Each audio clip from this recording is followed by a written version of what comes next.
wabarakatuh. Selamat sore teman-teman Parti Jujur. Hari ini kita di episode yang kedua. Kita tetap pakai masker, jaga jarak, dan juga untuk pembatasan. Jadi hari ini kita tetap menggunakan protokol kesehatan yang secara ketat untuk mendukung pemerintah dalam melaksanakan pencegahan dan penanggulangan wabah COVID yang hari-hari ini begitu luar biasa di Pati, begitu tinggi banget di wilayah Jawa Tengah untuk kasus COVID sendiri. Oke teman-teman, hari ini di episode kedua kita akan gabung bareng dengan Kepala Desa Maitan, ya salah satu desa di wilayah pegunungan, Mbak ya. Pati Selatan bagian yang paling selatan gitu ya, karena di pucuk gunung selatannya lagi sudah wilayah Kabupaten Gerobokan misalnya. Jadi hari ini kita akan bincang-bincang terkait dengan kondisi di Desa Maitan. Ya, kita hari ini jagung-jagung santai-santai aja Mbak ya. Jadi enggak terlalu formal ini. Terkait gini Mbak, BLT ya. Nah, ini kan di beberapa desa itu kan BLT DD khususnya. Nah, itu kan ada banyak nih kasus bahwasanya warga-warga yang merasa dirinya mampu kemudian tidak dapat. Nah, dan merasa diri warga yang kurang mampu kok nggak dapat ini. Nah, mungkin bisa dijelaskan Mbak terkait dengan BLT DD ini. Kok bisa dapat kok enggak gitu loh. Ya, terima kasih. Dia akan menjelaskan tentang BLT DD. Jadi BLT DD itu sudah dimusyawarahkan. Lembaga desa semua hadir, dari lembaga RT, RW maupun perangkat desa sama BPD bahkan pendamping. Semua sudah melalui musyawarah disesuaikan kriteria. Berarti ada kriteria tertentu ya? Tertentu. Sedangkan untuk Desa Maitan dulu itu sudah banyak yang dapat, tapi berkurang karena berbenturan dengan bantuan lainnya seperti PKH, ya, terus BPNT juga nih, bantuan pangan non tunai. Jadi akhirnya berkurang. Setelah berkurang dari pihak bank itu dipindah nggak bisa. Gitu ya. Setelah nggak bisa, terus dari masyarakat pun juga ada bilang gitu kalau BLT yang membagikan itu kan dari pihak bank langsung, bukan dari kepala desa yang membagi. Jadi masyarakat Maitan perlu tahu, karena pembagian uang BLT itu dari pihak bank dikasihkan langsung, tanda tangan langsung dengan nama penerima langsung. Ya, dengan data bersumber dari hasil musyawarah bersama gitu. Sehingga pola pikir bahasanya yang dapat itu hanya mungkin kerabatnya perangkat, kerabatnya Pak Kepala Desa, berarti kan bukan Mbak ya. Berarti hasil dari musyawarah seluruhnya gitu kan. Ya. Setiap ada mau kegiatan apapun di desa selalu mengutamakan musyawarah. Nah ini. Jadi teman-teman tetap ya. Jadi yang salah sangka atau bagaimana ini ya. Jadi jangan sungkan untuk selalu berkomunikasi ya, selalu bertanya komunikasi dengan Pak Kepala Desa. Apalagi Pak Kepala Desa ini welcome ya Pak ya. Mau dikritik mau diapain monggo gitu ya. Yang penting tetap untuk membangun kemajuan Desa Maitan khususnya gitu Pak ya. Kemudian ini Pak, ini kan lagi marak-maraknya penyebaran COVID ya. Kemudian ada gerakan Joko Tonggo yang dicanangkan oleh Pak Gubernur ini. Nah, sejauh mana sih Pak pemerintah Desa Maitan itu sendiri untuk melaksanakan ini program Joko Tonggo ini? Ya, melaksanakan untuk saat ini termasuk pembagian masker, terusan penyemprotan, disinfektan itu Pak ya. Itu cuci tangan, semua disediakan. Setiap RW itu ada. Terus masker juga dibagikan melalui lembaga untuk mencegah COVID itu, biar tidak merajalela. Tapi alhamdulillah untuk desa kami alhamdulillah ya minim sekali untuk itu. Semoga kedepannya Semoga tidak ada itu kan. tidak ada sehat selalu. Sehat semua gitu kan. Harapannya kan itu. Harapannya warga itu sehat semua. Mungkin Pak apa namanya terkait dengan potensi Pak.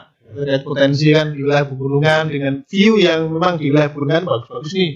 Mungkin ada enggak apa ke depan pengen pengembangan mungkin wisata di Maitan sendiri itu ya. Kalau harapan wisata itu ada di Maitan, di Gunung Kendeng itu juga termasuk bagus untuk di atasnya untuk lihat di desa maupun desa lain itu kelihatan. Iya. Gitu. Tapi untuk biaya itu memang besar. Kalau biayanya itu harus besar itu. Soalnya di sisi lain tanah-tanah itu sudah hak orang lain semua. Tidak ada yang tanah nganggur istilahnya tanah gigi atau tanah desa itu tidak ada. Jadi potensinya di Maitan itu kalau untuk wisata religi juga bisa karena di situ banyak makam-makam wali juga gitu. Banyak makom yang sudah berkembang saat ini sudah ibarat dirumat oleh warga Maitan. Jadi arahnya kalau memang potensi wisata itu ada, cuma biayanya yang tinggi. Mudah-mudahan dari pihak terkait dari dinas pariwisata misalnya pusat dalam bisa memberi bantuan.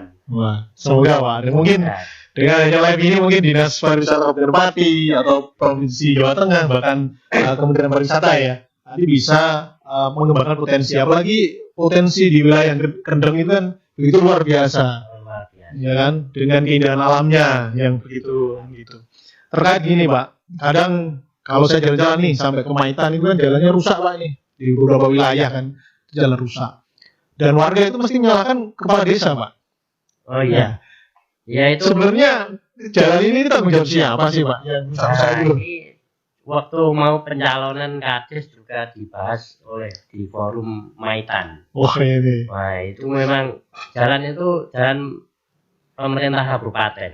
Wah berarti miliknya PU kabupaten Pak ya? Miliknya PU. Wah ini. Antara jalan itu Beketel sampai Maitan itu rusak parah dari dulu belum pernah dibangun. Jadi memang parah sekali. Tapi warga Maitan tuh tidak tahu kalau itu jalannya miliknya Pemkab. Tahunya ya miliknya desa Pak. Wah itu gimana jalan hancur kok kepala desa nggak dibeneri itu. Kok kapan itu sindandani?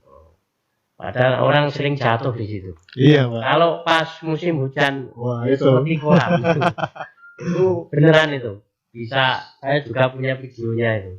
Sampai saya unggah di Facebook maupun teman-teman yang ada di Jakarta yang dekat dengan orang-orang pusat ya juga sudah bertanya sama Pak Ganjar. Nah, Pak Ganjar ditanya itu urusan Pemkab bukan urusan saya.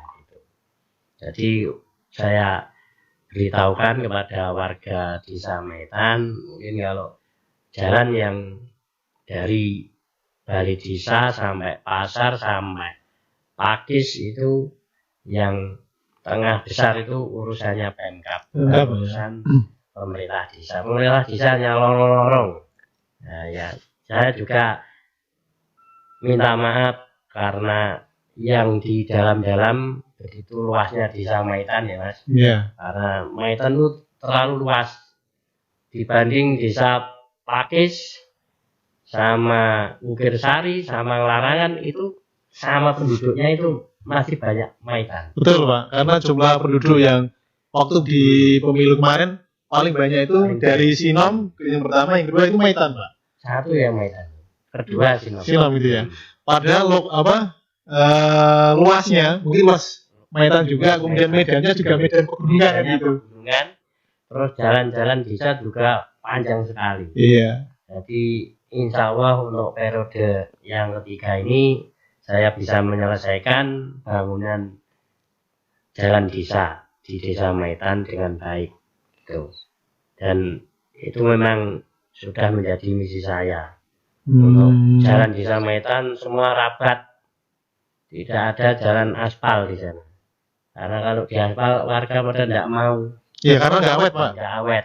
Sekali ada hujan lebat itu hilang itu aspalnya. Itu.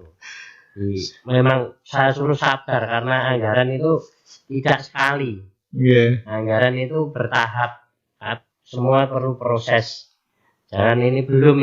Nanti kalau sekalian minta sekali dibangun semua dari mana anggarannya. Nah gitu. Ini aja sudah saya mengajukan proposal dari pihak DPR daerah maupun provinsi maupun pusat untuk mempercepat supaya Desa Maitan cepat terbangun semua. Iya, amin. Dari segala bidang. Ya, sehingga ini Pak DPR ya, DPR di kabupaten maupun provinsi atau RI ini ya, bagi yang melihat siaran ini, nah ini bisa deh nanti dimaksimalkan agar juga kalau jalannya ada bagus, kemudian SDM di sana udah bagus Pak ya, sehingga perekonomian di sana lebih meningkat lagi. Apalagi kalau di sana itu kan tingkat ekonominya lebih tinggi Pak, ya.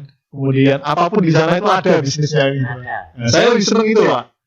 Mau bordir, mau konveksi, semua ada. Bahkan makanan yang wilayah kota di wilayah pegunungan itu ada. Itu kan potensi luar biasa. Cuma persoalannya adalah jalan ini Pak ya. Semoga ini bisa terselesaikan ya gitu kan. Ya Pak Bupati semoga mendengar dan segera merintahkan Pak Faisal untuk membangun Desa Maitan sampai padi biar lancar. Oh, siap Pak. Perekonomian bisa biar lancar. Karena tiap harinya Mas itu mobil komeksi, mobil truk itu yang kirim ke Jakarta 5-6 tiap hari. Tiap hari Pak ya. Wah begitu luar biasa ini ya. Kalau musim panen jagung seperti ini tiap hari puluhan truk muat jagung hasil panen.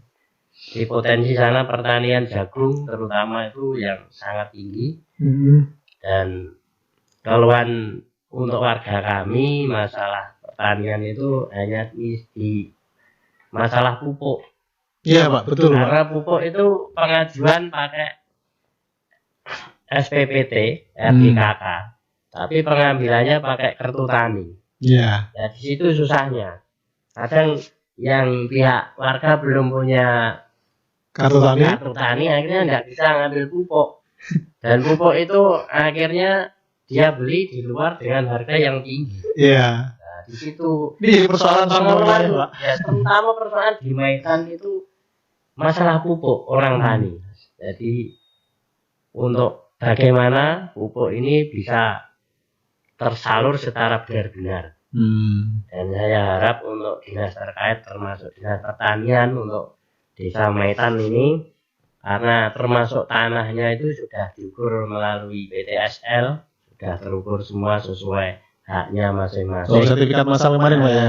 Jadi untuk membuat DHKP, untuk membuat RDKK itu biar membuat kartu tani itu sesuai luasan tanahnya masing-masing. Karena di sini juga ada dulu itu buatnya kartu tani itu pinjem, SPPT pinjem. Saya punyanya Mas, sudah untuk buat tak pinjem saya. Akhirnya dia tanya sedikit juga dapat pupuk banyak. Akhirnya malah yang lain tidak bisa dapat. Wah ini kasihan yang lain Pak ya. Makanya untuk diperbarui, saya mohon untuk dinas-dinas terkait untuk mungkin bisa evaluasi lah terkait yang di lapangan gitu kan. Supaya biar mendapatkan pupuk subsidi merata. Setiap petani dapat pupuk subsidi. Biar enggak ada yang sampai turah-turah ibaratnya. Ada yang enggak dapat. Enggak dapat gitu. Yaitu di situ. Nah, kemarin itu pas ada permasalahan di desa tentang pupuk, memang harapan kami itu saya rapatkan dari lembaga termasuk kelompok tani supaya karena pupuk Desa Maitan yang masuk itu 2021 itu 1.800 ton. Itu aja kalau dibagi 3 musim berarti 600 ton untuk per musim. Saya kira itu kalau untuk pertanian orang Maitan itu cukup. Tapi karena ngambilnya dengan kartu tani yang nggak punya kartu tani itu yang susah. Nah, kemarin itu harapan kami kartu tani satu desa Medan ini saya gesek sekali. Kira-kira imbang enggak dengan pupuk yang didistributorkan ke desa Medan, yang disalurkan ke Medan dengan yang diambil petani kan. Tapi belum sampai selesai, warga sudah tidak sabar akhirnya. Iya, rata-rata nggak sabar Pak. Kalau butuh pupuk nih, gitu kan. Kok sulit banget ini nyari gitu kan. Tapi untuk kedepannya ini desa sudah mengurus, jadi ikut andil menjadi pengecer. Jadi desa Medan kan sekarang desa besar pengecernya 2, tapi ini desa nambah 1 dari 3 pengecer nanti. Mudah-mudahan dengan adanya pengecer desa yang masuk BUMDes ini, BUMDes Pak jadi desanya ya. Nanti bisa lebih baik untuk melayani tentang pupuk untuk warga desa petani Medan gitu. Ya, selain itu juga mungkin menjadi PAD Pak ya untuk desa Medan juga melalui BUMDes gitu. Gitu teman-teman, jadi terkait dengan potensi-potensi ya yang ada di desa Medan, kemudian di BLT, bahwasanya BLT itu dimusyawarahkan dulu teman-teman. Jadi tidak sekedar itu urusannya Pak Lurah atau mungkin urusannya Pak Perangkat atau RT RW. Jadi jangan salah mengartikan gitu kan. Bahkan jangan sampai menjustis seseorang gitu kan. Kemudian terkait juga tonggo nih buat teman-teman semuanya, mari kita tetap menjaga protokol kesehatan ya. Bahkan kita harus mengikuti instruksi Pak Bupati yang besok Sabtu Minggu Pak. Sabtu Minggu kita harus di rumah ini. Nah ini jadi problem sebenarnya ya. Iya, tapi kalau orang di desa beda, gitu. Ya mungkin kalau yang dagang di rumah. Iya. Tapi kalau yang petani tetap di sawah di Tegal gitu ya. Itu bisa aktivitas malah mengeluarkan keringat lebih sehat lagi. Iya. Malah lebih sehat daripada di rumah tidur. Yang penting tidak ngeluyur di kota. Oh iya, betul. Dan juga tetap jangan berkerumun kan gitu Pak ya. Berkerumun. Nah, kalau terkait dengan itu Pak, tadi dan kemudian vaksin Pak, vaksinasi yang digencarkan oleh pemerintah ini, tanggapan dari warga gimana Pak itu terkait dengan pelaksanaan vaksin ini?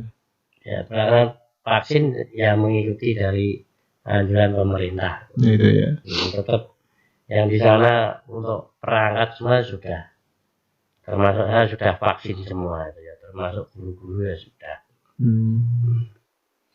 Jadi kemudian tetap sosialisasi kepada masyarakat juga Pak ya. Bahasanya vaksinasi ini penting kan gitu.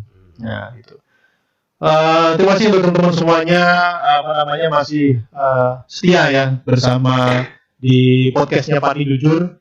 Kemudian bagi teman-teman netizen ini yang mau tanya atau mau komen ini ya, langsung saja komentar di media kami, nanti biar dijawab Pak Kepala Desa ini ya, khususnya warga Medan, desa Medan Kecamatan Romo ini. Nanti bisa lihat di situ. Nah ini terkait dengan bedah rumah Mbak. Nah, dan warga miskin di Medan ini sendiri ada nggak sih gitu kan? Di kriteria kalau di Medan itu memang ya terkadang itu banyak yang rumahnya bagus tapi ekonomi kurang. Iya. Karena waktu bangun rumahnya itu waktu mungkin merantau di Kalimantan atau Jawa nanti pas cair dia bangun rumah, tapi dia untuk lapangan usaha enggak punya. Itu kan ya terkadang itu tergolong enggak punya, tapi kalau rumahnya kok bagus itu kan rumahnya bagus kan gitu. Jadi terkait yang lain, kadang rumahnya itu papan. Iya. Tapi lahannya itu termasuk tegang sawahnya, sapinya banyak. Itu di kriteria orang miskin. Itu kadang bingungnya di situ. Iya, itu terjadi dimanapun Bang. Sering terjadi kali itu. Terus untuk orang miskin di daerahku ya dibilang ada ya ada, tapi enggak terlalu banyak gitu ya. Karena di situ untuk kalau di kota itu kalau orang miskin ya miskin benar-benar miskin itu ya. Tapi kalau di sana itu ya seperti itulah.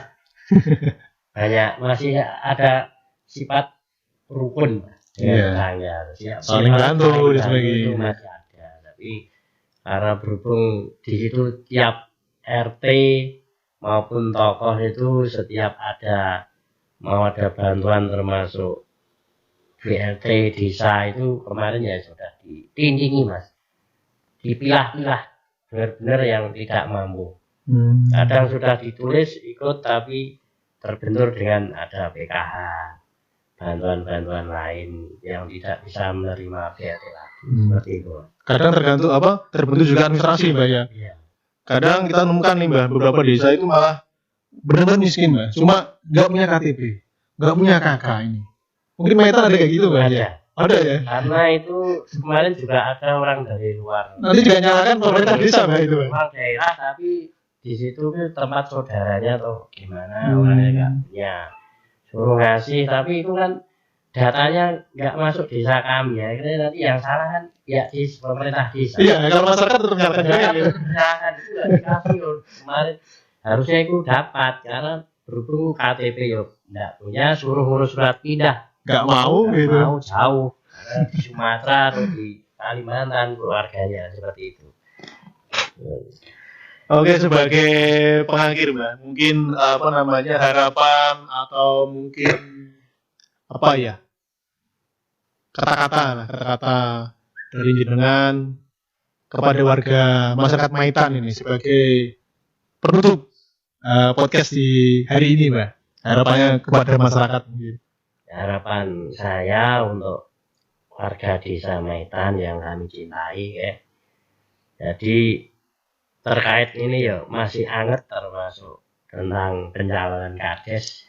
Karena baru saja Mbak ya. Baru saja, tapi semua tetap warga saya. Warga Maitan jadi satu. Warga Maitan Nyawiji jadi satu. Bagaimanapun karena saya sudah terpilih 3 kali, kemungkinan yang tidak milih untuk yang kemarin mesti tahun dulu pernah milih saya. Saya kemungkinan semua warga sudah pernah milih saya semua, karena saya 3 kali. Jadi saya harap untuk warga desa Maitan yang kemarin beda pilihan, beda jagune, monggo bareng-bareng sengkuyung nyawiji dadi siji untuk memajukan desa Maitan. Tidak ada yang dipersulit untuk kebutuhan apapun termasuk surat penyurat ya. Iya, administrasi. Yang penting tidak kebutuhan pribadi. Itu udah lagi ceritanya Mbak. Ayo bareng-bareng noto desa untuk desa Maitan jadi kutha.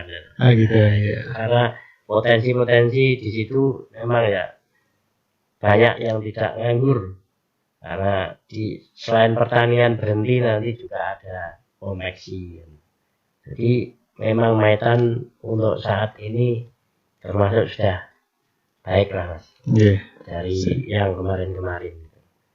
Jadi harapan kami Maitan tetap rukun bersatu, dan untuk masalah COVID hati-hati karena ini sudah dimanapun kota untuk rumah sakit itu penuh. Ya, penuh semua Mbak ini. Penuh.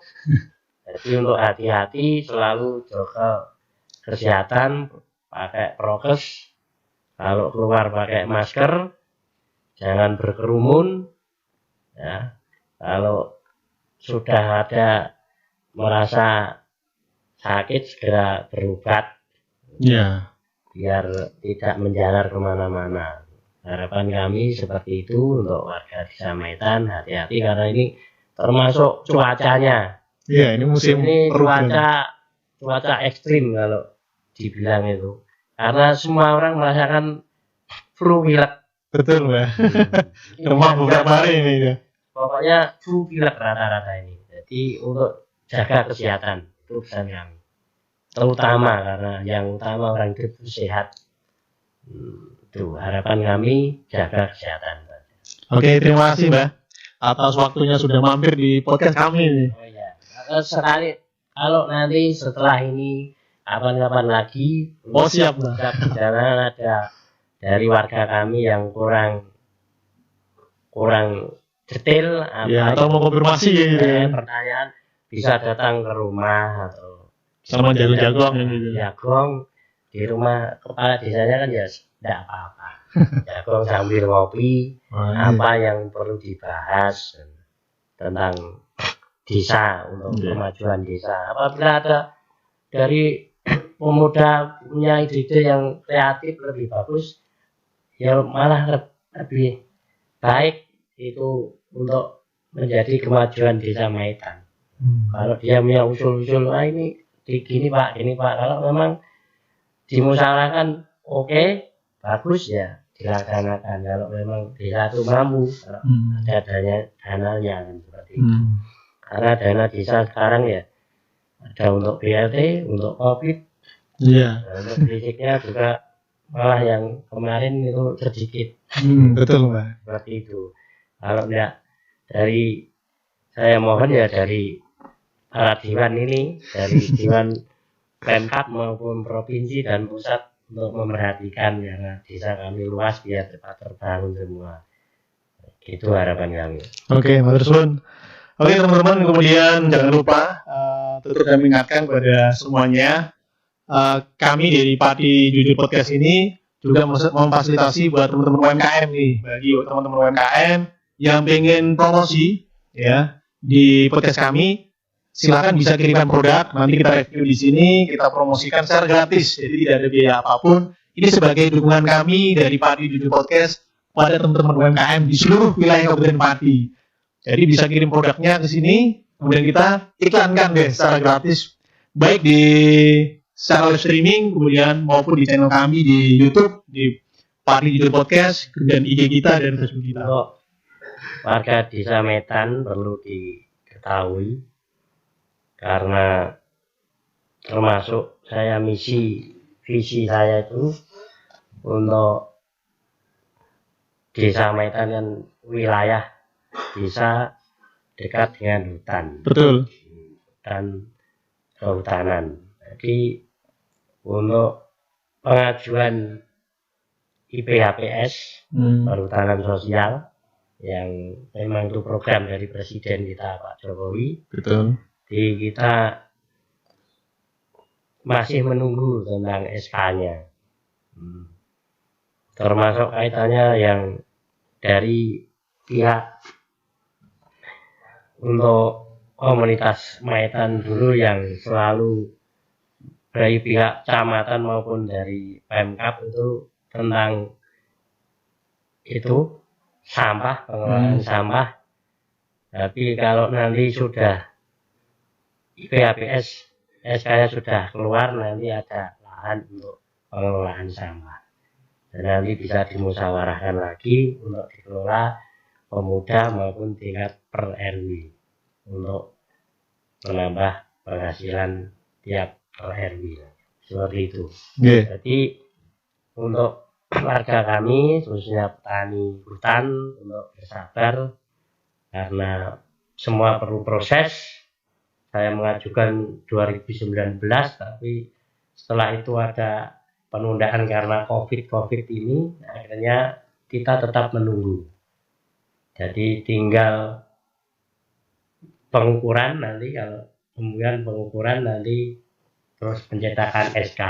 Itu waktunya juga tidak bisa menentukan. Tergantung dari KLHK, Kementerian Jakarta sana itu. Harapan kami untuk bersabar, yang penting untuk saat ini masih bisa ditanami jagung. Seperti itu. Oke, Sun. Jadi itu teman-teman. Jadi mungkin di episode yang ketiga, mungkin bisa teman-teman komen deh, mau ngundang siapa sih gitu kan, atau mau komunitas teman-teman tampil di Pati Jujur Podcast, juga silahkan nanti bisa kontak di media kita. Kemudian nanti kita bisa tampilkan di Pati Jujur Podcast. Saya Nyono, terima kasih, selamat sore, selamat beraktivitas, tetap jaga selalu kesehatan,